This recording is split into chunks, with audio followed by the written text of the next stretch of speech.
Bonjour et bienvenue dans cette nouvelle vidéo. Je me présente, je m'appelle Martin et aujourd'hui dans cette nouvelle vidéo, nous allons voir le déballage, le montage ainsi que la présentation de la motocross Sano DMZ 250 cm3. La première étape de cette vidéo va être d'ouvrir le colis et de déballer entièrement le carton.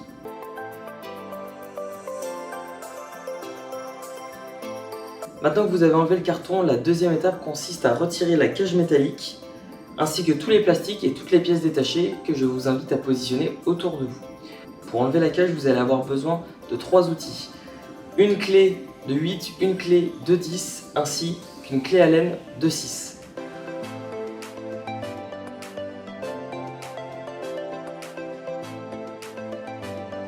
Voilà, maintenant que vous avez disposé toutes les pièces détachées autour de vous et enlevé tout le nécessaire comme je vous l'ai expliqué précédemment, nous allons avoir besoin d'outils pour continuer le montage. Donc je vous affiche à l'écran une liste des outils nécessaires pour pouvoir monter le véhicule conformément aux instructions du fabricant.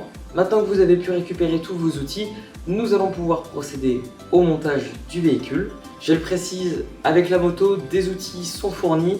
La liste des outils et des tailles s'affiche à l'écran devant vous et un manuel d'utilisation aussi que je vous invite bien évidemment à suivre en même temps que cette vidéo. On est tout de suite parti pour l'assemblage du véhicule, je vous emmène, c'est parti.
avez fini d'assembler et de tester les points importants et essentiels de votre moto, maintenant, avant tout usage, j'ai quelques avertissements à vous expliquer et à vous donner.